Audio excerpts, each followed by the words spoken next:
பொதுவாக திருமணம் பொருத்தம் பார்க்க வருபவர்கள் திருமணம் எப்போது நடக்கும் என்று கேட்பார்கள்.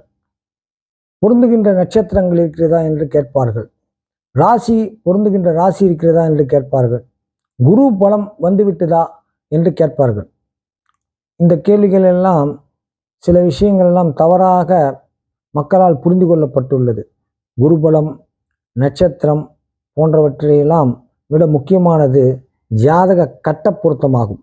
கட்டங்களிலே எல்லாம் சரியாக இருந்தால்தான் அதிலே 7, 8 என்று நமக்கு கட்ட பொருத்தங்கள் இருந்தால்தான் வாழ்க்கை வளமாக இருக்கும்.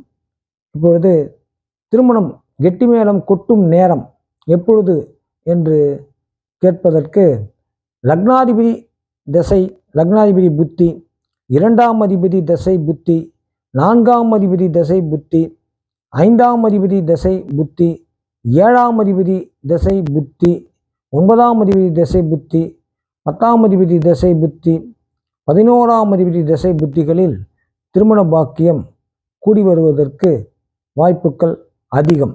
அதே நேரத்திலே சில தசா புத்திகளிலே, அதாவது யோக கிரகங்கள் பார்வை சேர்க்கை இருந்தால் அப்பொழுதும் கிரகங்களுடைய ஒரு பார்வை சேர்க்கை பலம் காரணமாக திருமண யோகம் கூடி வரும்.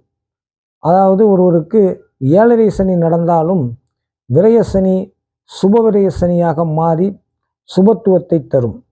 ஆகையால் பல விஷயங்கள் திருமணம் நடப்பதற்கு காரண காரியமாக இருக்கிறது.